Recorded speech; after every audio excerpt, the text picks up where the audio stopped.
Hello नमस्कार दोस्तों, आपका अपने YouTube चैनल पर स्वागत है। और आज हम चर्चा करने वाले हैं यानी जो साइंस का प्रथम पार्ट है, साइंस का प्रथम पार्ट कक्षा 10 का प्रथम पार्ट एवं जो द्वितीय पार्ट है उसके ऑब्जेक्टिव टाइप लगभग 50 क्वेश्चनों की आज हम चर्चा करेंगे। और ये 50 क्वेश्चन इन दोनों अध्यायों में से मोस्ट इम्पोर्टेंट क्वेश्चन है और सारे के सारे क्वेश्चन ऑब्जेक्टिव टाइप के क्वेश्चन है। यानी प्रथम 5 वीडियोस के अंदर जितने भी पाठों के अंदर 13 पाठ है आरबीएसई बोर्ड में, और 13 पाठों के लगभग 5 वीडियोस आएंगे और पांचों वीडियोस में लगभग मान के चलो 250 से 300 क्वेश्चन है, ये ऑब्जेक्टिव टाइप के क्वेश्चन है वो आएंगे। अगर आपने इन 250-300 क्वेश्चनों को तैयार कर लिया तो मान के चलो आपके 50% क्वेश्चन जो ऑब्जेक्टिव टाइप के एवं रिक्त स्थान वाले आते हैं वो कवर हो जाएंगे एकदम आसानी से, एवं जो छोटे छोटे क्वेश्चन आते हैं वो बेहतरीन तरीके से तैयार हो जाएंगे। तो बने रहिएगा लगातार क्लास में, ज़्यादा लंबी क्लास होने वाली नहीं है क्योंकि केवल 50 क्वेश्चनों की ही हम चर्चा करेंगे। तो स्टार्ट करते हैं पहले क्वेश्चन से। प्रथम अध्याय का पहला क्वेश्चन है कि श्वसन किस प्रकार की अभिक्रिया है। यानी श्वसन की बात करते हैं तो श्वसन एक प्रकार की ऊष्माक्षेपी अभिक्रिया है, क्योंकि ऊष्माक्षेपी के अंदर पढ़ा है कि वह रासायनिक अभिक्रिया जिसमें ऊष्मा के साथ ऊर्जा भी उत्सर्जित होती है वो कौन सी अभिक्रिया कहलाती है, ऊष्माक्षेपी अभिक्रिया कहलाती है। यानी जब हम श्वसन की क्रिया करते हैं तो श्वसन के दौरान ऊर्जा भी उत्सर्जित होती है, ये आपको ध्यान में रखना है। अगला क्वेश्चन है कि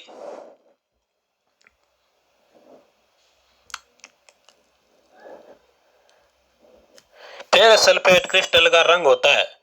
यानी फेरस सल्फेट है, इस क्रिस्टल का रंग कैसा होता है, इस क्रिस्टल का रंग होता है हरा, ये आपको ध्यान रखना है।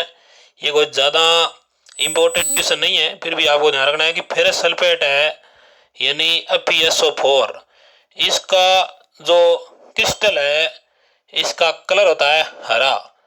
अगला क्वेश्चन है कि साग सब्जियों को विघटित होकर कंपोस्ट बनना किस अभिक्रिया का उदाहरण है। यही उदाहरण ऊष्माक्षेपी अभिक्रिया का है। किसका उदाहरण है, ऊष्माक्षेपी अभिक्रिया का। मैंने आपको बता दिया है कि ऊष्मा का क्या होता है, इसमें उत्सर्जन होता है। जब रासायनिक अभिक्रिया होती है तो अभिक्रिया के दौरान ऊष्मा का क्या होता है, उत्सर्जन होता है, ऊष्मा निकलती है, तो ये होती है ऊष्माक्षेपी अभिक्रिया। अगला क्वेश्चन है कि लाल तप्त आयरन पर जल वाष्प प्रवाहित करने पर कौन सा यौगिक प्राप्त होता है। इसका करंट ट्रांसफर हो जाएगा Fe3O4, एक ही यौगिक बनता है, इसका नाम है Fe3O4। यानी जब लाल तप्त आयरन पर जल वाष्प प्रवाहित करते हैं तो हमें Fe3O4 प्राप्त होता है। अगला क्वेश्चन है कि दूध से दही बनना कैसा परिवर्तन है। दूध से दही बनना एक प्रकार का रासायनिक परिवर्तन है, क्योंकि आपने पढ़ा है कि रासायनिक परिवर्तन में नया पदार्थ बनता है।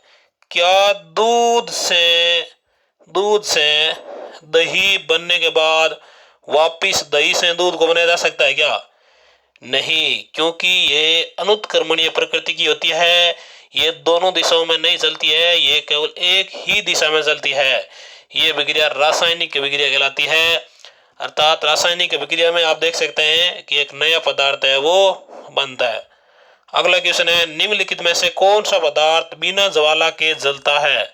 यानी ऐसा कौन सा पदार्थ है जो बिना ज्वाला के जलता है। क्या मोमबत्ती जलती है क्या, नहीं।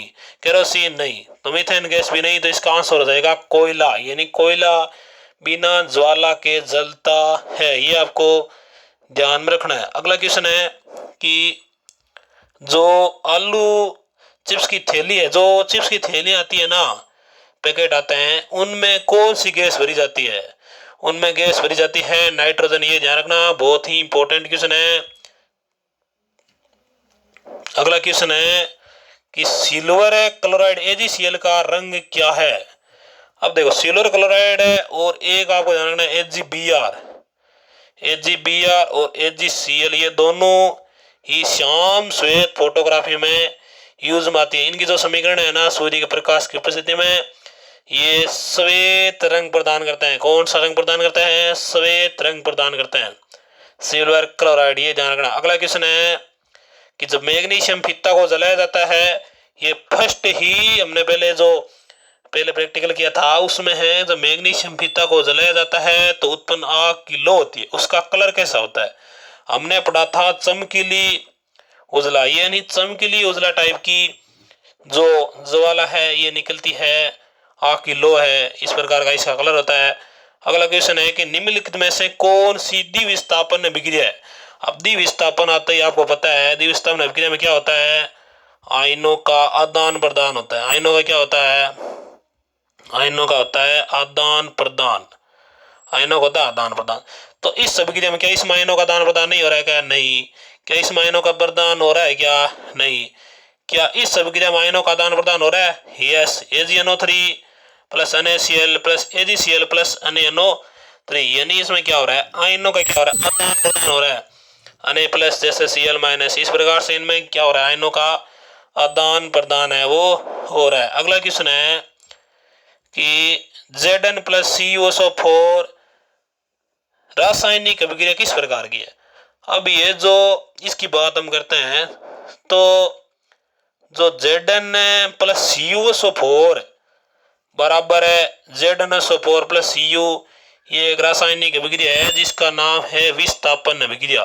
अब देखो विस्थापन अभिक्रिया का हमने पढ़ा था कि जो अधिक क्रियाशील तत्व है ये कम क्रियाशील तत्व को क्या कर देता है? विस्थापित कर देता है। और ये इसमें देखो Zn है, Zn क्या कर रहा है? Cu को क्या कर रहा है? विस्थापित कर रहा है, और Cu की जगह है वो ले रहा है। तो ये हो गई विस्थापन अभिक्रिया। अगला क्वेश्चन है कि लोहे चूर्ण पर है तनु हाइड्रोक्लोरिक अम्ल डालने से क्या होता है? ये इसका क्वेश्चन का करेक्ट आंसर हो जाएगा कि हाइड्रोजन गैस एवं आयरन क्लोराइड बनता है। हाइड्रोजन गैस एवं आयरन क्लोराइड बनता है। जब इन दोनों की अभिक्रिया करवाई जाती है तो हाइड्रोजन गैस एवं आयरन क्लोराइड बनता है। अगला क्वेश्चन है कि लोहा को जिंक से लेपित करने की प्रक्रिया क्या कहलाती है? यानी जो लोहा एवं इस्पात इन पदार्थों पे एक लेपन किया जाता है जिंक का, इसे या तो हम बोल सकते हैं यशद लेपन, एक नाम है यशद लेपन और दूसरा नाम है गेलवनीकरण। क्या नाम है? गेलवनीकरण। ये दो नाम आपको ध्यान रखना है, एक तो होता है यशद लेपन, एक होता है गेलवनीकरण। कोई सा भी एग्जाम के अंदर आ सकता है, आपको याद रखना है। अगला क्वेश्चन है कि nitrogen dioxide NO2 nitrogen dioxide के धुएं का रंग होता है। ये भी NCERT की बुक्स हैं। इसका कलर होता है भूरा। कैसा होता है? भूरा होता है। अगला क्वेश्चन है कि लोहे पर जंग लगने की क्रिया को क्या कहते हैं? लोहे पर जंग लगने की क्रिया को कहते हैं संक्षारण। देखो संक्षारण में हमने पढ़ा है कि जो लोहे या कुछ धातुएं ऐसी होती हैं जो नमी अम्लीय आर्द्रता के संपर्क में आती है तो इन पर चढ़ जाती है, यानी इस प्रक्रिया को हम क्या कहते हैं? संक्षारण कहते हैं। ये क्या वस्तु संक्षारित हो जाती है।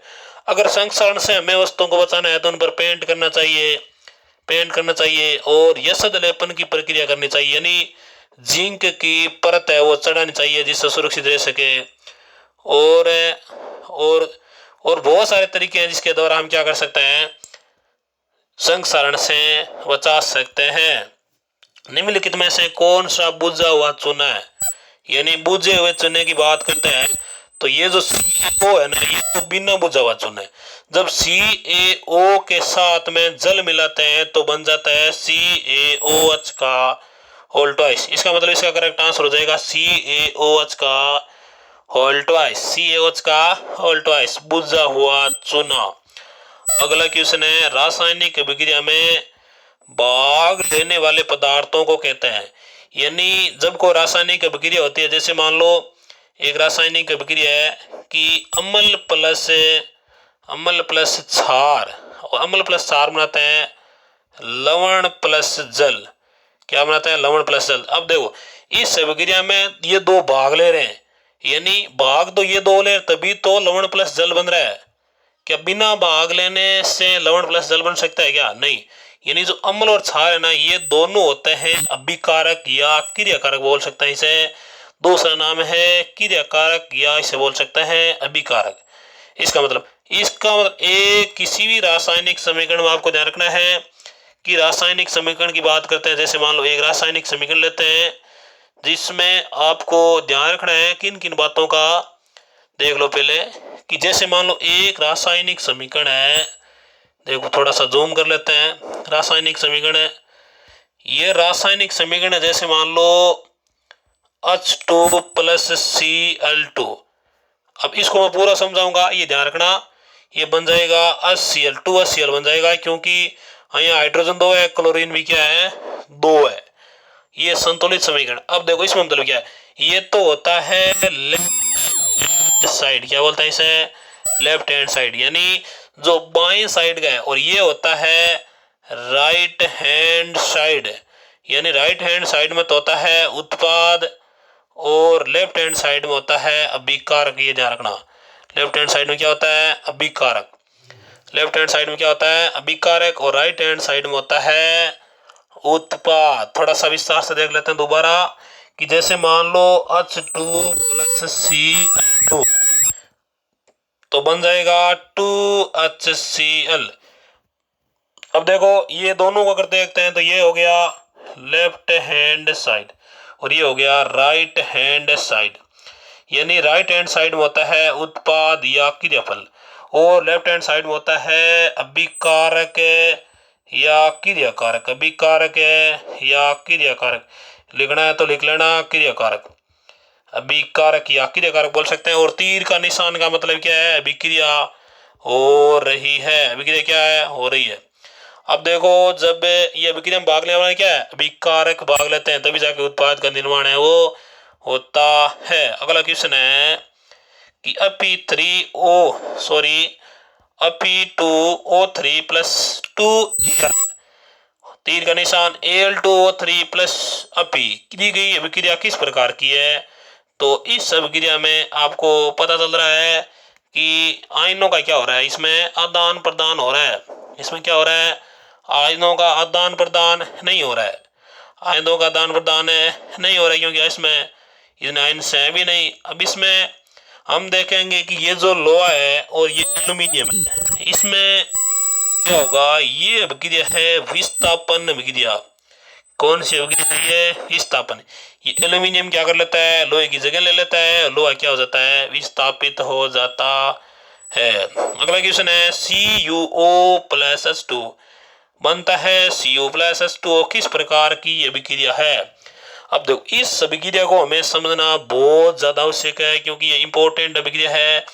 ये अभिक्रिया है रेडॉक्स अभिक्रिया, यानी ऐसी अभिक्रिया जिसमें उपचयन एवं अपचयन दोनों साथ में होते हैं। कौन सी अभिक्रिया कहलाते हैं, रेडॉक्स अभिक्रिया कहलाती है। तो इसमें बात हम करते हैं, एक ट्रिक आपको ध्यान में रखनी है कि देखो A के अंदर U पहले आता है ना, U पहले आता है तो इसका मतलब U बड़ा है, U बड़ा है तो बड़े के साथ में ऑक्सीजन क्या होगी जुड़ेगी, तो इसके साथ में ऑक्सीजन क्या हो जाएगी प्लस में, और A छोटा है तो इसमें हो जाएगी ऑक्सीजन है माइनस में। तो ट्रिक के तौर पर लगाओ। अब CuO है तो इससे क्या हो रही है ऑक्सीजन निकल रही है, तो CuO का क्या हो रहा है अपचयन हो रहा है, हो रहा है अपचयन हो रहा है। और H2 है ना इसके साथ क्या हो रही है ऑक्सीजन जुड़ रही है तो हो रहा है उपचयन। क्या हो रहा है उपचयन हो रहा है, ये आपको अब देखो हमने प्रथम पाठ के लगभग 20 क्वेश्चन देख लिए हैं। अब हमारा जो कक्षा 10 का दूसरा पार्ट है इसके लगभग टॉप 25 क्वेश्चन हम देखने वाले हैं। तो लगातार बने रहिएगा इस क्लास में, यानी लगभग 14 मिनट इस 20 क्वेश्चनों में लगी है। तो कुछ 14 मिनट में मैंने पार्ट को थोड़ा एक्सप्लेन भी किया है, कुछ रासायनिक अभिक्रियाओं के बारे में मैंने बताया है। तो अब हम दूसरा अध्याय लेते हैं अम्ल क्षार वाला। तो इसमें लगभग हम क्वेश्चन करने वाले हैं 25। तो लिटमस विलियन जो बैंगनी रंग का रंजक होता है ये किस पदार्थ का बना होता है। ये जो लिटमस होता है ये सूचक है, ये हमें सूचना देता है कि पदार्थ अम्लीय है या पदार्थ क्षारीय है। ये एक तरीके का क्या है सूचक है। तो ये लीचे नामक पौधे से बना होता है और ये बैंगनी रंग का क्या होता है रंजक होता है। अब देखो एक चीज आपको ध्यान रखना है, ट्रिक के तौर पर ध्यान रखना कि अगर कोई पदार्थ अम्ल है तो लिटमस हो जाएगा। ट्रिक ध्यान रखना, अनिल क्या रखना अनिल, यानी नीले से किस में चेंज हो रहा है, लाल में चेंज हो रहा है। अगर पदार्थ क्षार है तो लाल से किस में चेंज हो रहा है, नीले में। ये ध्यान रखना, एक ट्रिक ध्यान रखना, अनिल यानी अमल, ये नीला, और ले मतलब लाल, यानी नीले से लाल में चेंज हो रहा है, इसका मतलब अम्ल है। और लाल से नीले में चेंज हो रहा है तो इसका मतलब क्या है कि पदार्थ क्षार है। क्योंकि सूचकों का प्रयोग करते हैं, आपको पता ही है कि किसी भी सूचक किसी भी पदार्थ को चख चेक थोड़ी कर सकते हैं। अगर किसी ने कह दिया कि यह जहर है, इसको चख चेक करो, क्या चेक कर सकते हैं क्या, इसको टेस्ट नहीं कर सकते हम। तो इसलिए हम सूचकों का प्रयोग करते हैं। निम्नलिखित में से कौन सा बेकिंग पाउडर है। अब देखो, बेकिंग पाउडर है या मिश्रण है, यौगिक है, तत्व है, या कोई मिश्र धातु है, तो इसके बारे में देखते हैं। तो ये जो बेकिंग सोडा पाउडर है, ये एक तरीके का क्या है, मिश्रण है। ये क्या है, ये मिश्रण है भाई, बेकिंग पाउडर। अगला क्वेश्चन है, निम्नलिखित में से कौन सूचक की तरह इस्तेमाल नहीं होता है। अब देखो, निम्नलिखित में से कौन सा सूचक, अभी मैंने सूचक के बारे में चर्चा की ना, कि सूचक हमें सूचना देता है कि पदार्थ अम्लीय है या पदार्थ क्षारीय है या अम्लीय है। ये दो हमें सूचना देता है। तो इसका करेक्ट आंसर, अब देखो, हल्दी तो आपको पता ही है कि हल्दी को जब क्षार के अंदर डाला जाता है तो पदार्थ का जो कलर है ये ऑटोमेटिक से पूरे का ये क्या हो जाता है, लाल। ये मेथिल ऑरेंज है, ये भी एक प्रकार का क्या है, सूचक है। और फिनेप्थलीन, पिनोनेप्थलीन, ये भी क्या है, सूचक है। लेकिन क्या मूली को आपने कभी सूचक के रूप में प्रयोग करते हुए देखा है क्या, नहीं। यानी मूली से हम पता नहीं लगा सकते कि कोई पदार्थ अम्लीय है या कोई पदार्थ क्षारीय है। पाठ का नाम ही क्या है, अम्ल और क्षार। निम्नलिखित में से कौन सा क्षारक है। अब देखो, इनमें से हमें ऐसा पदार्थ अलग करना है जो क्षारक है। जो ये नाइट्रोजन ऑक्साइड, ये क्षारक नहीं है। कार्बन डाइऑक्साइड, ये भी क्षारक नहीं है। SO2, ये भी क्षारक नहीं है। लेकिन ZnO है ना, जिंक ऑक्साइड, आपको पता है जो धातु ऑक्सीजन के साथ अभिक्रिया करती है ना, तो ये जिंक ऑक्साइड बनाती है और ये क्षार की तरह व्यवहार करते हैं। ये एक क्षारक है भाई, क्षारक अलग होता है, क्षार अलग होता है। अब देखो, पोटास एलम होता है। अगला क्वेश्चन है कि पोटास एलम होते हैं, पोटास एलम। पोटास एलम की बात हम करते हैं तो ये एक दिक लवण है। किस प्रकार का लवण है, दिक लवण है। इसके बारे में ध्यान रखना क्योंकि ज़्यादा इंपॉर्टेंट है नहीं आरबीएससी के लिए। अब बात हम करते हैं, हमारा शरीर पीएच मान के लिए किस परिसर में सही तरीके से कार्य करता है। अब देखो, हमारे शरीर का जो पीएच मान है ना, इसकी बात कर, हमारे रक्त का पीएच मान कितना है, रक्त का पीएच मान होता है 7.4। तो इसका मतलब कहीं ना कहीं पीएच 7.4 के आसपास ही होगा। तो इसका मतलब हो जाएगा 7 से 7.8 तक हमारा शरीर है ये अच्छे से काम करता है, इस पीएच पर है। अगर 8 से ज्यादा, 7.8 से ज़्यादा हो जाता है तो काम की बात नहीं है, 7 से कम हो जाता है तो भी काम की बात है नहीं है। थोड़ा देख लो पीएच के बारे में, देख लेते हैं। पीएच देखो, 1 से लगा के 14 तक होता है, यानी 0 से 14 तक मान सकते हैं, लेकिन 1 से 14 यानी 1 से 7 तक, यानी ये 7 से कम कम होता है अम्लीय, और 7 होता है उदासीन, और 7 से 14 तक होता है 7 से ज़्यादा, यानी 7 से 14 तक होता है पदार्थ क्षारीय। तो इसका मतलब है, अगर पदार्थ एक पीएच मान 1, 2, 3, यानी जैसे जैसे पीएच मान बढ़ता जाएगा पदार्थ अम्लता बढ़ती जाएगी। और जैसे जैसे 7 से मान बढ़ता जाएगा, जैसे क्षारता क्या जाती बढ़ती जाएगी। अब देखो, बात हम करते हैं अगले क्वेश्चन की। तनु HCl का पीएच मान देखो, तनु HCl है। अब आपको पता है HCl एक प्रकार का क्या है, अम्ल है। तनु HCl, इसके साथ में क्या मिला हुआ है, इसके साथ में जल मिला हुआ है, तो इसका पीएच मान हो जाएगा 0। क्या हो जाएगा, 0। निम्नलिखित में से सबसे प्रबल लवण कौन सा है, ये क्वेश्चन इंपॉर्टेंट है भाई। सबसे प्रबल लवण, सबसे प्रबल लवण कौन सा है, इसकी बात हम करते हैं तो सबसे प्रबल लवण है NaCl। NaCl को बोलते हैं सोडियम क्लोराइड, क्या बोलते हैं, सोडियम क्लोराइड बोलते हैं NaCl को, ये ध्यान रखना। NaCl को बोलते हैं सोडियम क्लोराइड, ये सबसे प्रबल अम्ल है। अगला क्वेश्चन है कि बहते हुए जल को रोकने में उपयोगी यौगिक है। देखो, बहता हुआ जल सॉरी जल नहीं है, बहता हुआ रक्त है। रक्त को रोकने के लिए हमें फिटिकड़ी का उपयोग करते हैं। अब ये फिटिकड़ी क्या करते हैं, फिटिकड़ी के अंदर आयंस होते हैं, ये किस प्रकार से कार्य करता है, फिटिकड़ी का आगे सूत्र भी पढ़ेंगे। जब भी तो सब्जेक्टिव क्वेश्चन ले रहे हैं, जब ऑब्जेक्टिव सब सॉरी अभी ऑब्जेक्टिव क्वेश्चन ले रहे हैं, जब बड़े बड़े क्वेश्चन आएंगे तब हम बात करेंगे कि किस प्रकार से फिटिकड़ी काम करती है। अगला क्वेश्चन है कि धातु के ऑक्साइड होते हैं, धातु के ऑक्साइड में से ध्यान रखना क्षारक होते हैं, जैसे ZnO CuO, ये सारे के सारे क्या होते हैं, क्षारक होते हैं। अब देखो अगला क्वेश्चन है कि जल का पीएच मान कितना होता है। जल का पीएच मान 7 होता है, ये तो आपको पता ही है, इसको कोई बताने की आवश्यकता नहीं है। अगला क्वेश्चन है कि निम्नलिखित में से कौन सा बुझा हुआ चूना है। अभी ये क्वेश्चन बहुत 2 बार रिपीट हो चुका हुआ है, बुझा हुआ चूना। ये सूत्र है बुझे हुए चूना का, क्योंकि आपको पता है CaO है ना, कैल्शियम ऑक्साइड में जब जल मिलाते हैं तो ये जल से विक्रिया करके CaOH का होल ट्वाइस बना देते हैं, बुझा हुआ चूना बोलते हैं। और ये है बिना बुझा हुआ चूना, और ये है बुझा हुआ चूना, ये ध्यान रखना। और ये है कैल्शियम कार्बोनेट, ये केवल कैल्शियम है, और ये है बिना बुझा हुआ चूना। तो इसका करेक्ट आंसर क्या हो जाएगा, इसका करेक्ट आंसर हो जाएगा CaOH का होल ट्वाइस। इंपॉर्टेंट क्वेश्चन है भाई। अगला क्वेश्चन है विरंजक चूर्ण का रासायनिक सूत्र है। अब देखो विरंजक चूर्ण के रासायनिक सूत्र की बात करते हैं तो ये तो कोई सूत्र नहीं है, ये कैल्शियम ऑक्साइड है, ये बुझा हुआ सॉरी बिना बुझा हुआ चूना है, और इसका जो करेक्ट आंसर हो जाएगा CaOCl2।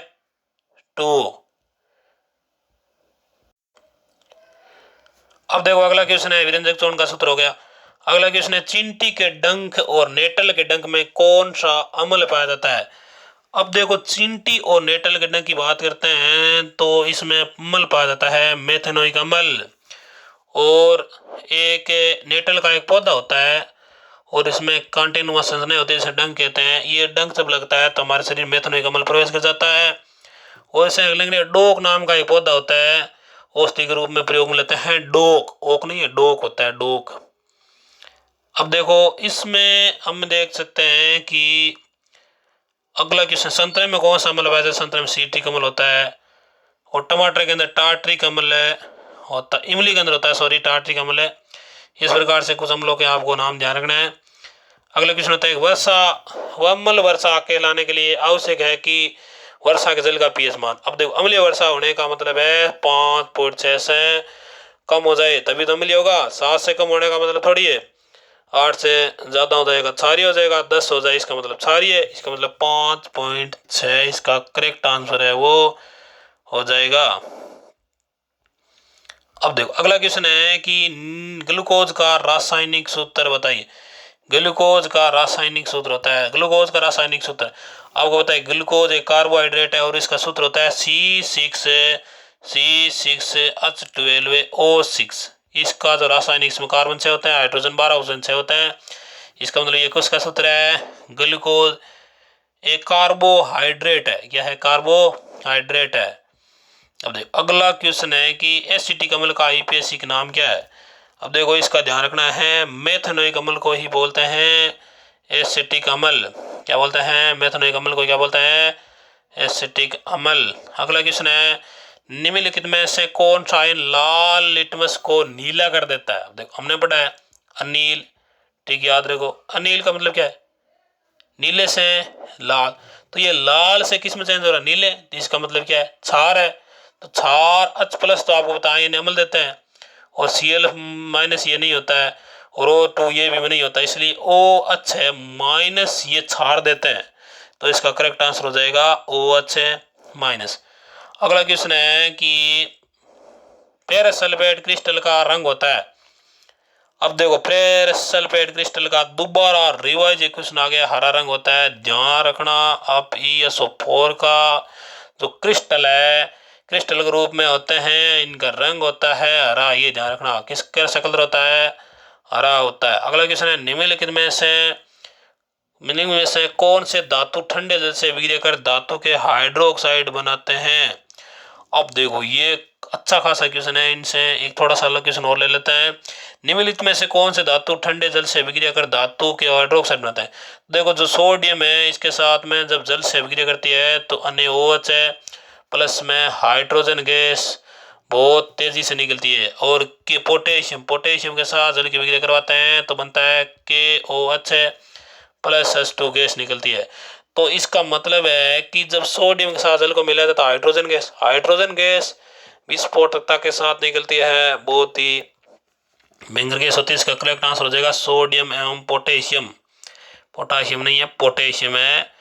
निम्नलिखित में से कौन सा अम्ल है? क्या N2 अम्ल है? नहीं। CaO अम्ल है? नहीं। CO अम्ल नहीं है, क्षार है। क्या KOH अम्ल है? क्या नहीं, क्षार है। ये भी पोटेशियम हाइड्रोक्साइड, ये कैल्शियम ऑक्साइड, और ये सोडियम ऑक्साइड, ये भी क्षारक है।